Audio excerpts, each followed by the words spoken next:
Men Hurt Too. I'm your host, Trey Kearney. This is brought to you by Coffee with Tea, and that's me. I'm so excited this morning because you guys know that Monday is all about the men, Man Convo Monday, and our series Men Hurt Too gives men opportunity to share their truth and from their life experiences, from their work experience, from their education, and from conversations that they've had with other brothers. A lot of times we give Black men, a bad rap. So I wanted to have a podcast and a platform where we give Black men a voice to share their truth and just really understand what it is to be a Black man. So today I have with me Tobias Truvillion.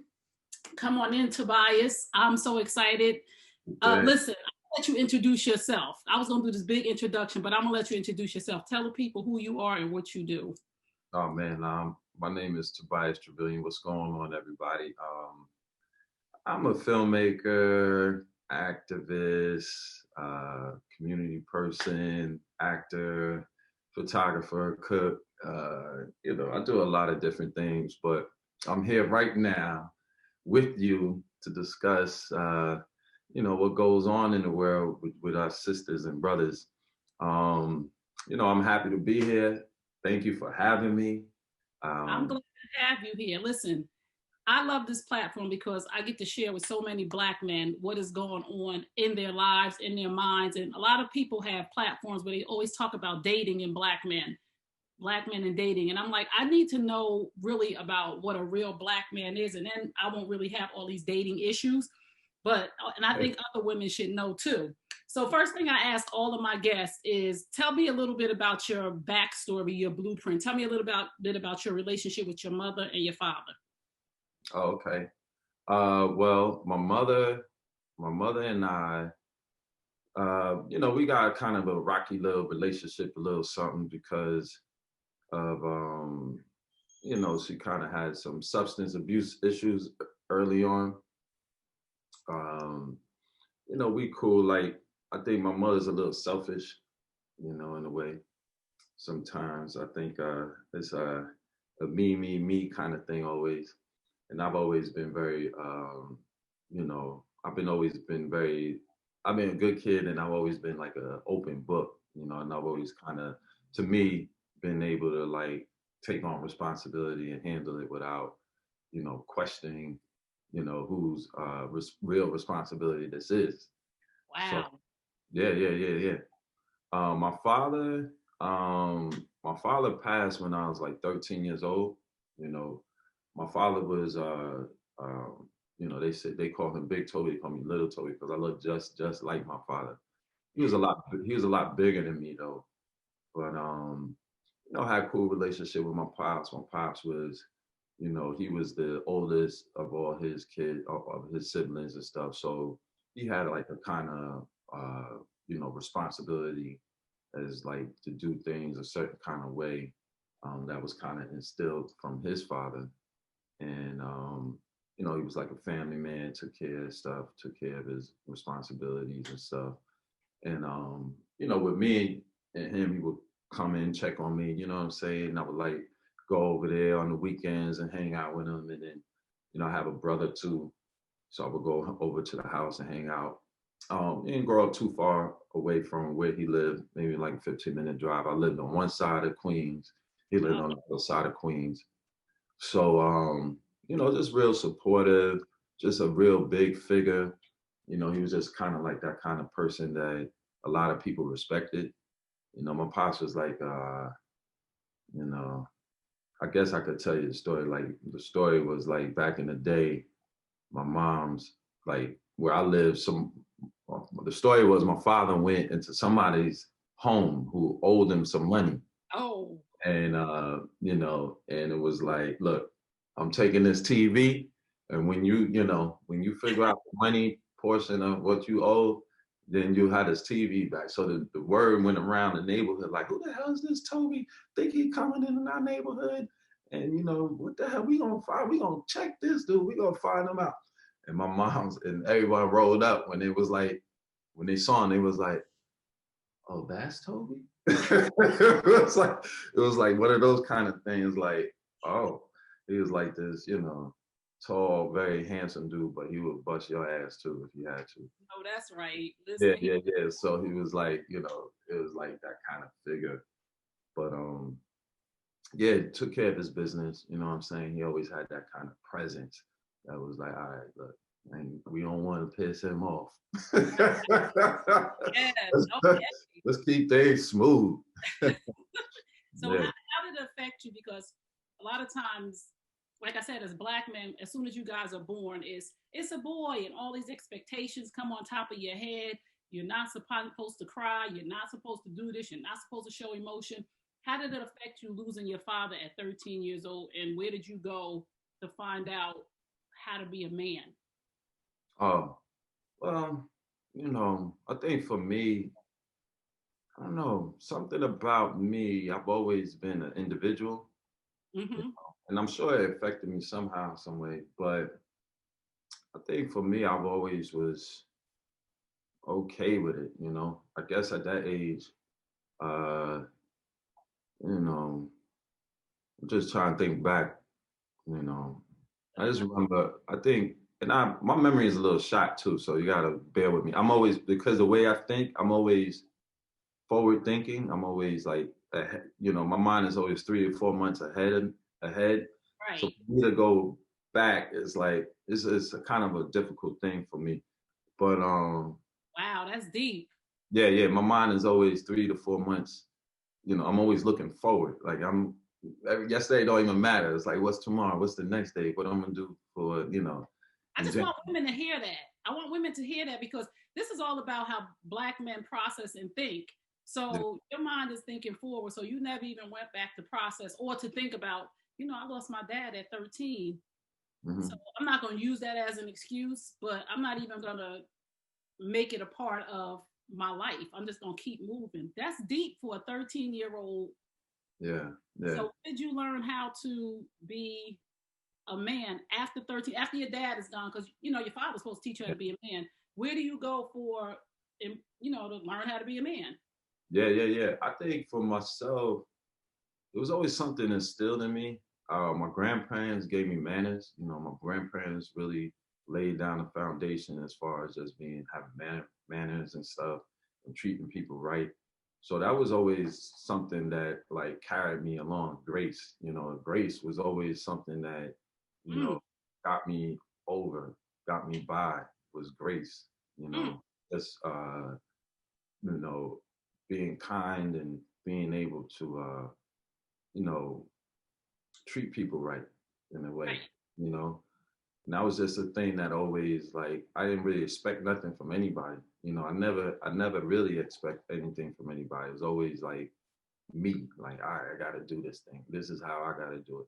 But I was very fortunate when as a young adult, that I had some really dope men in my life that really showed me as an example. They didn't really have to really tell me and say this is what you do and this is how you do, but as an example of Mm, how they treated their family, how they treated the women in their life, how they operated through their in their life, it really showed me like what a real man is and how to conduct yourself and how to like really take care of a family unit and mm, be responsible. So I was really blessed in that space that I had men who were of a great cloth show me by example on mm. what being a black man is and how to take care of your family and be responsible. And that's where I think for me it was really a blessing because it was something that was already in me, but then it just gave me it just pushed me in another space, and it helped me a lot because there was a lot of pitfalls and certain things I was able to skip over Mm. and have to really experience because I had some really strong men around me. Wow, men of great cloth. That just hit me hard in my chest. I love that. So today we're going to talk a little bit about colorism, right? Because women, and I never hear men talk about this. This is why I was interested to talk about it with you because I know that a lot of people claim to be woke, like it's a trend or you woke. But I watch you and your family, and I see that this is just a part of you, your heritage, how you guys carry yourself. And it's not because everybody's trending, everybody's woke and black power and all of that. This is just the life that you guys live. But women always talk about, light skin, dark skin, how we went through this. I'm light, and black, darker women would say, I thought I was cute, and I thought the dark skinned women didn't like me, but they did. And it was this whole mess. Do black men experience colorism, and how do you deal with it? Um, in my experience, I don't think I really experienced colorism like that. Mm-hmm. Um, there was a time back in the, 90s and stuff where, the light-skinned brothers was doing the thing. And, there was a certain kind of, jokes and things that we would have about that. But I can't really say, I think if anything, I think it was the opposite. If I could sense somebody who was a lighter tone, I could sense them maybe feeling a little certain kind of way about something versus, you know, and I'm just going back in experiences thinking about, you Right. know, people around me and people joking around, but someone trying to do the most to fit in, someone trying to do a little bit more to fit in when it was like, yo, you already good. You don't have to do all that. No one cares about that stuff. Uh, I don't think we really go through that. I don't know. And I think also for myself, just the person that I am, Mm. my presence kind of, you know, my presence always kind of stands on itself. So it's like, you know, not that I never been discriminated against and these Right. things, but I think when I stand in my presence is always kind of how do I put it? People are welcoming me into that space, or if they're not, they can't. My presence is what it is, regardless of what you think. I'm here and I'm available in my own world, and I Mm. don't. I'm not affected, you know, psychologically or myself by your thoughts and your process. Now do things happen to us, of course, that are out of our control? Yeah. When you talk about racism and stuff like that, of course, Right. things of that nature. But in our own community, I can't really, I can't really, I don't really see that. The only thing I could say is like maybe back in the day, I remember being, you know, attracted to Latin women and stuff, and not really being able to speak the language. They don't really give me that flavor, they give me that like, they like, yeah, but they don't really give me, that kind of energy. But yeah, I don't think men In the acting as world, much as women, huh? what about in the acting world? Uh, there's a lot of egos swirling around, but I think people as a whole, us as a whole, as a people, we have so much to go against, and I think it's really different for women. I haven't really felt that in my life. When you had Jack and Jill and all those things, and fraternities and the AKAs and the Right. Q dogs and all that. Maybe there's something in there that because you're a certain hue, you might be viewed differently or something. But my experience, I never really, and if it did, I never noticed it. If someone was like, "Oh, who is this dark skinned, brown skinned brother?" But I never paid attention to that. I never noticed it. I see us all, black folks. I see us all as, black folks. I don't see, this one being light and privileged and this one being dark and not as privileged. I don't see it like that. I just see us as a people. Mm. We That's just, we come in different shades. That's all. yeah. I'm always interested in knowing that because as women, we go through stuff, and I'm 50, so I've grown past a lot of stuff. But we Hmm. as women go through stuff that's so petty. And I'm listening to you, and I just heard that's from your own insecurities because you said when I walk in the room, don't none of y'all matter. And I don't mean that in a negative way, but I'm good with who I am, dark skin, light skin, whatever. None of y'all really don't matter. So I want everybody to get the message and the little nuggets that you're giving, that if you feel some type of way about light skin, dark skin, that's something on the inside of you. So I'm glad you shared that. And your energy right now and your confidence is giving me a boost. So I really appreciate it. Now, you are a very good looking man. Thank you. And you've done a lot of acting, like on some very huge platforms. Oh yeah. Do men have like insecurities about their looks? Is there like when you step on, a scene, like growing up and different things? Because women, we have these insecurities inside of us. Am I cute enough? Am I pretty enough? Am I Yeah. hair? Do men have these insecurities about looks as well? I think we all have insecurities. It's just how you address them. I think, when I see my people, I'm so proud of them. You know what I mean? That, you know, everything is a reflection. So if I see, it's like going to the gym. It's like you in the gym and you doing your thing, but then you see the cat over there, you like, God damn, this motherfucker is really doing this thing. But the way I process it as, yeah, that's my brother. Like I'm looking at him, like if I need to call on a strong warrior, then that's the cat that I want to call. That's the cat I want on my team, everyone has their strengths. So I think, you know, insecurities is something that's inside you that you're dealing with. And the projection that I put out, I want to applaud those people. I want to applaud, people doing good stuff. Um, I stand in my own space. I wouldn't be able to function worried about how other people view or take me on, because it would be too much to think about, to worry about, to figure out.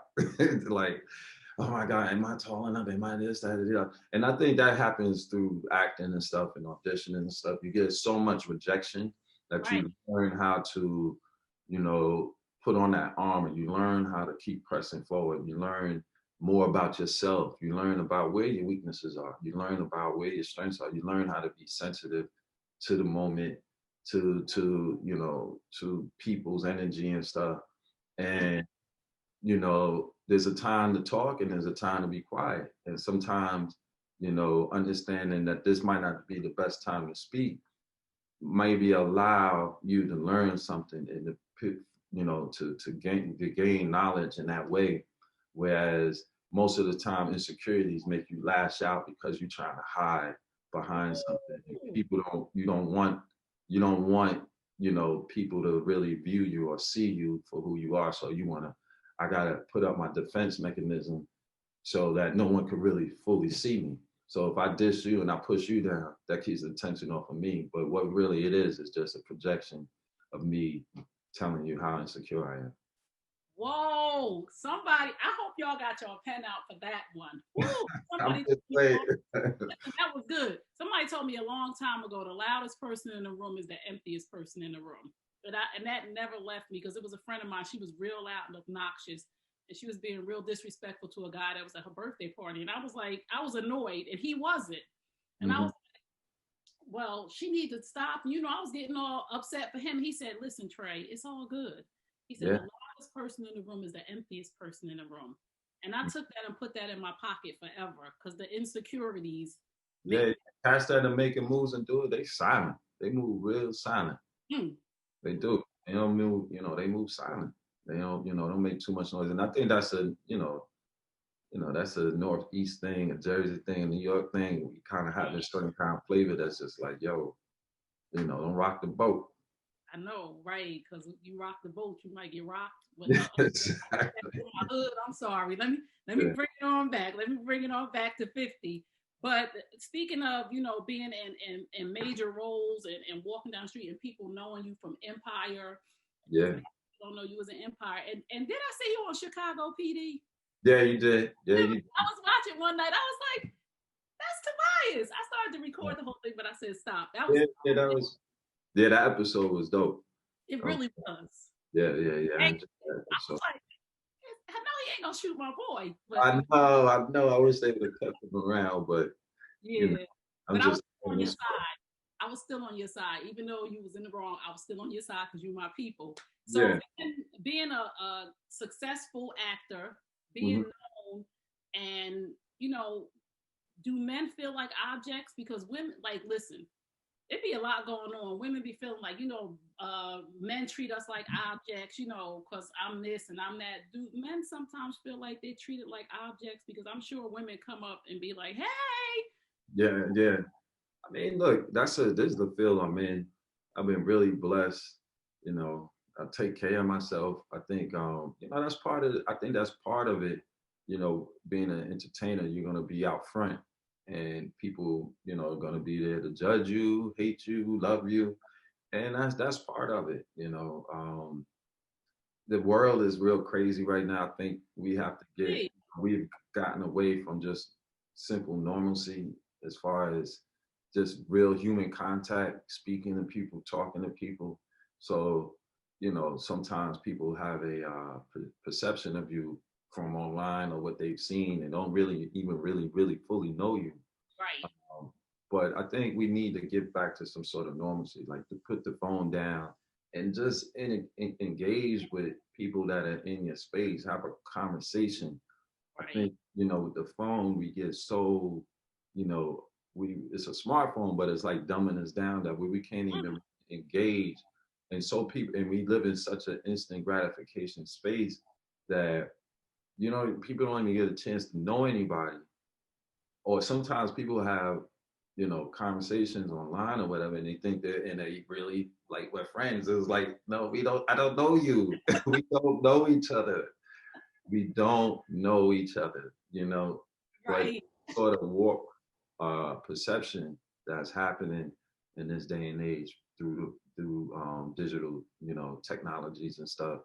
It And is. I think we have to kind of understand that there's a abnormalcy happening and that we have to kind of get back to just some simple normal conversation, basic normal, like, having dinner at the table or something, just simple shit that engages us and keeps us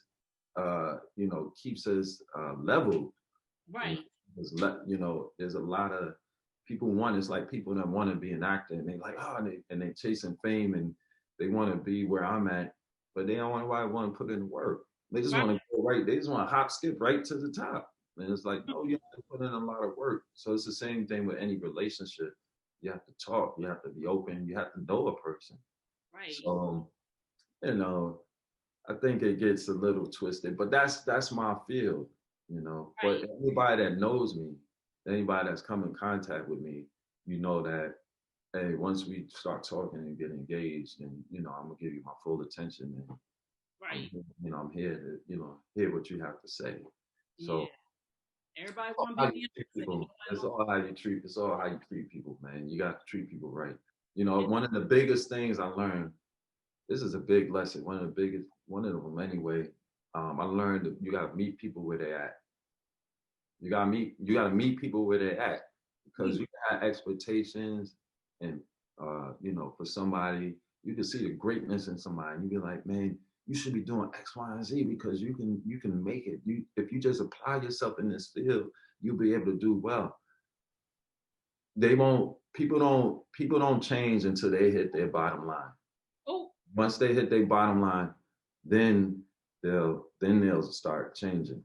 So I learned that you just got to meet people where they are, you know, and cut away the expectations and all that, and just meet them where they are, and go from there. wow. Listen, I'm glad this is recorded because I have to go back and listen to this again. Okay. I'm just saying because there's a lot going on right now, like you said, and all of the social media has made us, we don't even act like humans anymore. Like these masks have really, like, the people don't even speak no more with the mask on. I'm like, yo, you can still speak, you got a mask on, because I'm a person who speaks. But speaking Yeah. of media, 2 days, my brother died in a tragic motorcycle accident on July 26th. I'm And sorry to I hear. just posted on Instagram, I miss my big brother. And instead of picking up the phone, I posted that. Hmm. I Hmm. actually had a conversation with him 2 days before he passed away. And I'm like, why didn't you just call him? So that message to everybody right now, Oh, yeah. get off social media instead of posting. pick up the phone, go visit your loved one. I know we're in crazy times, but if it's two of Mhm. y'all, put your mask on, social distance, but make them moves and don't make it about a social post to be Yeah, popular. yeah, So yeah. I know you are very, very much into the community. Oh Why yeah. is it important for you to give back to your community as a Black man? Well, I mean, we always have to build strong ties, especially with the youth. And when the youth can see me, on stage or on TV and film, but then they can also see me in the classroom. That does a lot. There was a time where people looked out for me. Even to this day, there's always someone that's pulling for you. So it's important. It's very, very important. Prior to me like doing so much work in Newark, New Jersey, in the city, I Yes. I was always giving back to like my nieces and nephews. I was always helping them and giving them clothes or teaching them or being a football coach there and stuff. But when I got to the city, it really just helped me, expand that, and I was able to give more to kids that weren't in my family. But it was the same kind of energy, teaching them through the arts. And then even now with the pandemic and stuff, now we been doing a lot of community organizing with help feed people in need. We've been able to give people money that would help buy their groceries and stuff. Just community mobilizing, organizing, and mobilizing while they had riots and stuff, like not the riots, when they was protesting, making sure that people weren't going to riot, that Right. weren't in the city. We had people that were in places to make sure that things didn't get out of hand, and it's so fulfilling, so fulfilling. Being hands on with people, talking to people. I mean, it's weird, but I love the struggle. It's a kind of weird thing, but I love the struggle because it just kind of keeps that flavor there. It keeps you humble. Working with the kids, keep you on point. They let you know what's hot. They're gonna let you know when you're corny. They're gonna keep it real with you all the time. So it's a great balance for me that helps me stay in a neutral space. And it's fulfilling, man. It's really fulfilling, and there's so much to learn. Like when I was in Queens, living in Queens, the work that I was doing there, I would never imagine the work that I'm doing now. I never would have never imagined that we've been protesting and save our schools and just doing all the work that we do to stop the violence and just everything that we do. I would have never imagined that I would be a part of it, but it's so fulfilling. It's so rewarding when you're with the people and giving your heart for the right reasons. Yes. What has been, as a Black man, what has been your biggest struggle? Biggest struggle. Right now it's just understanding generational wealth. One of the biggest lies that we've been taught is to work and save. Work and save is one of the biggest lies that we've been taught, and you'll never reach that mark with that kind of concept. Work and save, work and save. So learning how to invest, learning understanding investments, and being a good businessman in that sense has been a hurdle that I've been working on to get over, because we just wasn't taught that. I wasn't taught that. We always taught to save and work and save money, but the system is so much tilted against you in that aspect, in that thinking process. You have to, the money has to work for you. You have to put some bad boys to work. So while you're sleeping, it's still growing.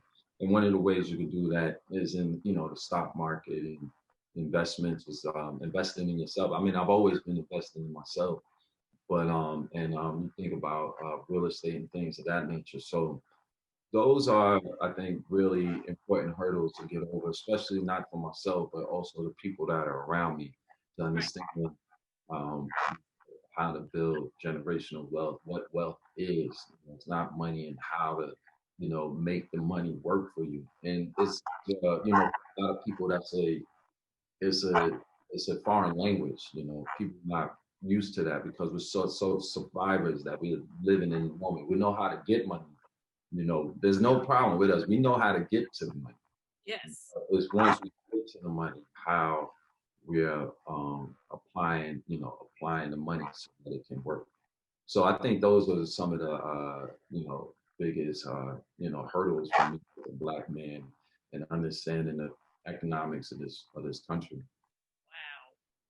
So for the young black men that are listening right now, and Yeah, the black men too, just yeah. all black men, what's a piece of advice that you would give them on their journey? hmm Uh, well, nobody owes you anything. Oh, You know, one more you time. know, nobody owes you anything. Okay.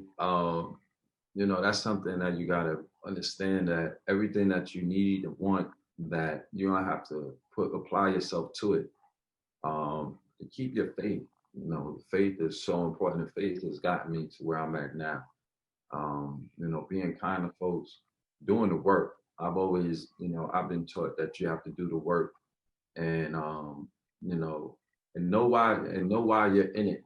Know why you're doing it. You have to, be okay with yourself, and then identify why you're doing these things, why you're in it. And once you can identify that, and keep your faith, and have character and integrity with what you're doing through your faith, you're gonna have faith. you know, you'll be able to make it, and understand that your problems are not dead ends. They're not dead ends. They're obstacles. Either to get under, to go over, to go through. Stop looking at your problems as dead ends. A lot of times we look at problems and it's just like, there's no way, and this is it, and it's over. You have to kind of shift that mentality of, no, how I'm gonna get through this, how I'm gonna work this out, how I'm gonna, figure it out. It's just like the seasons. Just as the seasons change, we grow. We gonna grow through it. So you have to understand that it's not gonna last forever. These, problems and issues that we're going through, things will change. There will be a brighter side to it. So understand that your problems are not dead ends, and understand that they're just obstacles for you to conquer, and to get over.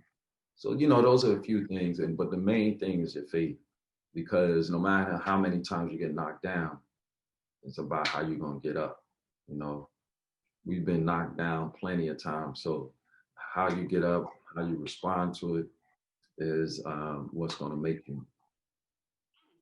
I'm just so motivated this morning. I think I'm You motivated? I hope so. And I love that hoodie. thank you. I think I'm gonna go write a book because I've been thinking about writing this book and I've been stalling. Now I feel like I want to write the book after I talk to you. So I hope everybody else is as motivated because I'm taking notes because I'm like, oh, okay, your problems are Yeah, not.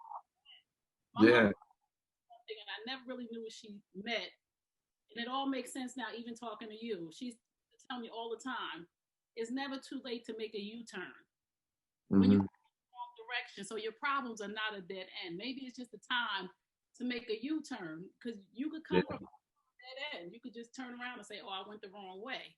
yeah, yeah. We got to figure it out. We got to figure it out. Even when you feel like it's the end of the world, take that moment, get over it, and let's get to moving, because the most beautiful thing about it all is the present time. Present, it's a gift. That's why they call it the present. So you have right now, you have the moment. That's the most beautiful thing about today, is that you have today to get it right. You have today to make it better. You have today to start on your new life. You have today to correct old, broken relationships. You have today to correct it. And that's the beauty of it. That's the beauty of it. So, maybe that's why I'm always forward, and 4 months, 3, 4 months ahead, is because I try as much as possible to live in the present moment, in the moment that we're having right now, because that's the only thing that I have that's guaranteed. Mm.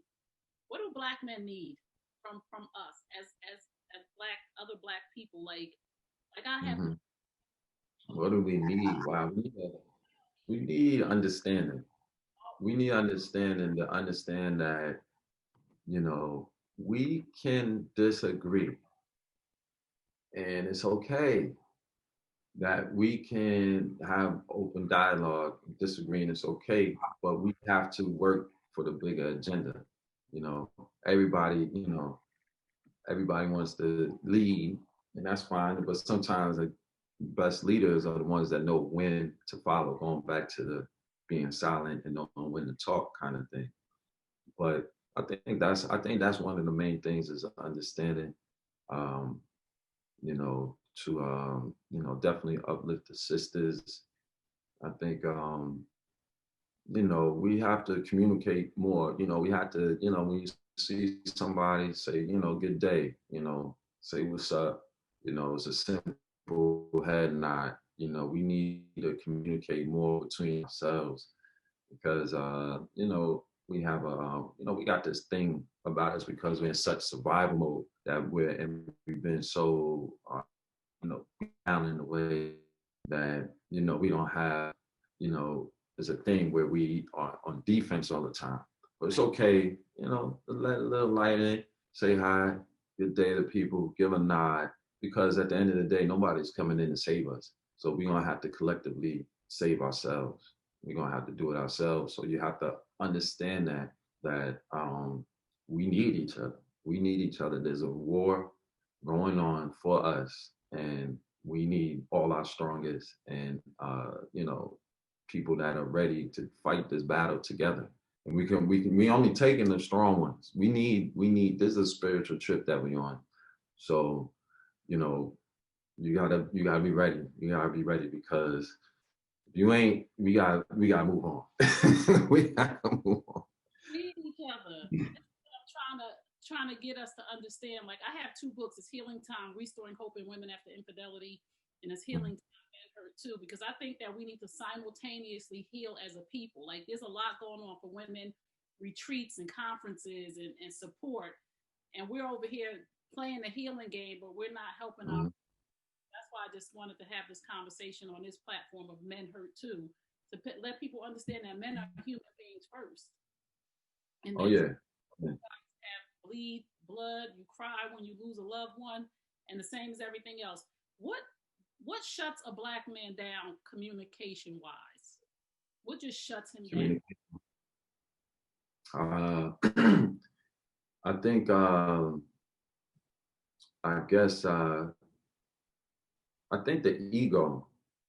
I Oh, think when you bruise a man's ego in a certain way, you can shut him down oh, because it's going to take a real man to hear that, understand it, and then adjust. You know, I think if you bruise a man's ego a certain way, that can might be able to shut him down.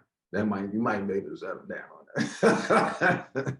But it takes that man to be able to absorb that, right. see where right and wrong is, and then come back. Most I don't want to say most, but some will just cut off at that point because this is all going back to childhood. This is all going back to insecurities. This is all going back to not really fully growing up. You know, I like I said with me, I was very blessed as a young man to have great examples around me, and it really it really gave me it painted a picture for me on what responsibility looked like and how to handle that. And then also, being able to take care of a home, it really gave me, it just really molded me in that sense where I was like, okay, I get it, I see it, and I know what to do. I might not know everything to do, but I have a pretty good idea on how to, take care of a home and family and finances and build security. Um, a lot of us sometimes never got those lessons. So we're, basically running away from yourself. So anytime that ego gets bruised, they don't want to deal with it. They don't want to deal with it. And everyone's different, but that could shut a man down as bruising his ego. So, you know, it's not what you say sometimes, it's how you say it. Hey, So, you know, and I'm that's saying what, this too. not from just like I said, a dating standpoint. I'm saying this because I have 3 Black sons, and I have shut them down. I'm like, well, what did I say? And my oldest son always tells me, my oldest son will be 26, and my middle son is 20. He always tells me, you can't talk to him the same way that you talk to me. And I'm Right. like, because he shuts down the middle one. He's like, cause you hurt his feelings. Like you don't hurt my feelings, cause you just Yeah, yeah, different animal. yeah. And that's what it is. And that's what it is. Everyone's different. So, you got to find that balance. And and it's really on them. The truth is the truth. It's not really on you. It's the truth is the truth. So they have to find it in themselves to kind of hear that, to hear the truth and adjust. And that's not always the easiest thing, especially if you don't want to address it. Especially, this is the thing, and this goes back to other people, what you asked me earlier. You have to, we fall back on what's comfortable. We're humans, we have habits, and we like what's comfortable. Right. So you gotta start being uncomfortable, especially when you're pursuing things in your life. You gotta take leaps of faith, and that's where life is in the leaps. It's in the uncertainty. But you bruising my ego makes me uncomfortable. I don't want to address that. I want to fall back into my space. I want to go in my room. I want to watch TV. I want to play my game. I want to talk on the phone. I want to do what I do because it's comfortable and I don't have to think outside of that space. So us as a whole, we have to start, stretching. It's like working a muscle. You got to be uncomfortable. You got to be pressing really hard in order to find growth, in order to get that growth. So, he's gotta figure that out. I'm gonna ask you. I'm gonna give you some words and tell me what they mean to you or what comes to mind when I say them. Okay. Respect. Love. Oh, I like it. Woman. Say again. Woman is just God. It's like everything. I think it's food. Woman, food. Huh? I can't hear you. Loyalty. I mean, that goes back to respect. Loyalty is like respect. I don't know. Loyalty, I just saw like the color purple for some reason. I don't know. Yeah, I see it. I see it. Um, Black. Oh man, it's just, it's just power. Power. Yeah, power. That's Opportunity. opportunity. The opportunity is like fun. The opportunity is like bliss because it's like it's right there. It's something you can eat. It's so exciting. So now I want you to speak to the young men the young Black men who Okay. aspire to be actors and who have seen you all over the place. What advice would you give a young Black man who's coming into the acting game? Okay. I mean, going back on what I said earlier, but know why you're doing this. Oh, Some people are chasing fame, some people are chasing money, these things. I was always taught to do the work. So, do the work and everything else will fall into place. But identify why you're doing this. Then you can operate. Like, I want to be famous. And all right, because the game will give you what you want, but you got to know. You got to know why and what you're doing it for. Okay. Uh, you know, um, your faith, the main thing, one of the main things is the faith. You got to have your faith because you got to know who you are. You got to be able to be solid in who you are because there's going to be opportunities that come your way. There's going to be opportunities that pass you by, and you still got to be solid with yourself at the end of the day because that's what you had to stand on. Be more than just an actor. Write, produce, You know, there's so much to the game that you can do outside of just being in front of the camera, you know, and direct. But these are the things that will strengthen you, because when you're an actor, you're basically helping somebody else tell their story. And that's your job. You're supposed to help them tell their story. Now, you may not agree with the story, you may not, you know, love the story that full. That's when you start writing. That's when you start making your own pictures. That's when you start producing your own stuff. And while you're doing that, that'll strengthen your acting. That will strengthen your writing. That'll strengthen your directing. That'll strengthen your producer muscle. So it all goes hand in hand. So just don't be an actor. If you have an idea, write it down. Maybe you're not a great writer. You know, call some of your friends who's a writer and ask them to write something for you. Now you guys are acting in something that someone else wrote. Guess what? You're a producer now because you done pull the pieces together. So, you know, those are things to think about. And you know, you need a artist soul tribe. You need people that are supportive of you, people that are doing what you're doing. You know, you got to be involved in that and get in the theater, please. Go and get your chops up. Go to the theater, learn how to put on a play, learn how to be on stage first, Mm. okay? And then come on over to the TV and film and touch your chops. But so many people, you know, want to hop skip to film and TV, and they don't have a basic foundation on the craft itself. Listen, our time is, I hate it when our time is up, but I'm going to have you.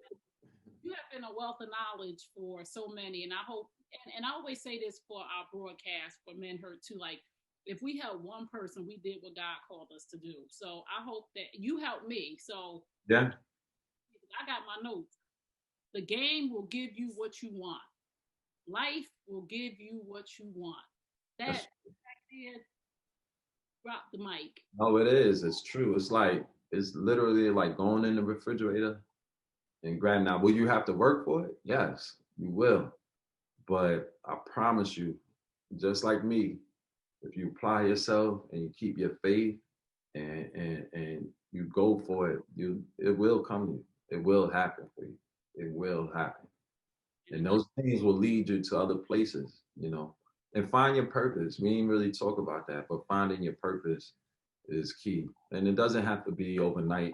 People, you know, take years to figure out what their true purpose is. But once you kind of, you know, figure that out along with your passion and stuff, you'll be fine. And then, you know, work out the finances and make sure that you can support yourself. You'll make it. You'll be fine. You know. One of the biggest nuggets I got from here too is know your why. Yeah. Why? Like, ulterior motives are not going to get you anywhere. It's gonna fizzle. It's gonna fade out. Right. It's gonna fade out. It might be hot for a second, but you won't last. Hmm. If anything, like even if you look at me as an example, you know, maybe I'm not the most talented, maybe I'm not this, maybe I'm not that, but definitely what I brought was always consistency, and I always showed up. You got to be accountable. So like being accountable, being a man of your word, doing what you say you're gonna do, and showing up ready and prepared. I can say for myself, and remember the grace that my grandmother gave me with manners and stuff. Those things really carried me through it all, you know. And it's just something inside of me, even back in the day, you know, before I even started this career, it was just something inside of me that was just like, I just had a thing that was like, I'm gold. I'm already gold. I just Oh, I'm gold. So I'm not worried about anything. I'm gold. So it's like I just have to apply myself, and whatever I want to apply myself to, the doors will open up. ooh, I'm gold. I'm already gold. I'm Somebody already gold, and I'm not. Yeah, supply. I'm known that. Yeah, I've known that since I've known that since I was young. Wow. So tell everybody where they can find you. What's next? You can find me on Tobias Truvillion on all your platforms. You know, your Twitter, your Facebook, your Instagram.